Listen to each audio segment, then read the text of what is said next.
रात के 9 बजे पति ऑफिस से घर आया। पत्नी ने आते ही उससे लड़ना शुरू कर दिया क्योंकि वह उसे पसंद नहीं करती थी। पति ने कहा, मुझे खाना तो दे दो, बहुत भूख लगी है। पत्नी बोली, खुद जाकर खा लो, मुझे नींद आ रही है। पति चुपचाप सुनता रहा और पत्नी पूरी रात उससे झगड़ती रही। जब सुबह हुई तो पति ने कहा, मुझे नाश्ता तो दे दो। पत्नी गुस्से में बोली, मैं तुझसे तंग आ गई हूँ, भगवान करे तू मर जाए। पति कुछ नहीं बोला और चुपचाप ऑफिस चला गया।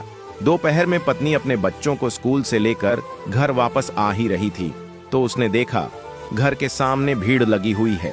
वह घबराकर पास गई तो देखा उसके पति की लाश घर के सामने पड़ी हुई है। उसके ऊपर कयामत सी टूट पड़ी। मन में सन्नाटा सा छा गया। लोग आपस में बातें कर रहे थे कि कार से उसका एक्सीडेंट हुआ है। पत्नी जोर जोर से चीखने लगी और चिल्लाने लगी कि संजू उठ जाओ, मैं अब तुमसे कभी नहीं लड़ूंगी, तुम्हें कुछ नहीं कहूंगी, मुझे कुछ नहीं चाहिए। उठो संजू, तुम्हें भूख लगी थी ना, चलो मैं खाना देती हूँ, मुझे छोड़कर मत जाओ, उठ जाओ। लेकिन संजू कैसे उठता, उसे तो उसकी ही बद्दुआओं ने मार दिया था।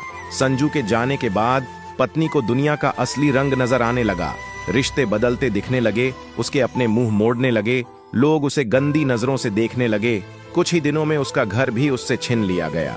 जो हिस्सा उसका बनता था ससुराल वालों ने उसे दे दिया। पति के मरने के बाद पत्नी को एहसास हुआ, पति जैसा भी हो, चाहे पसंद का हो या नापसंद का, लेकिन वह औरत के सिर का ताज होता है। बात से सहमत है तो यस जरूर लिखे और इसी तरह की कहानियों के लिए हमारे साथ जुड़े रहिए।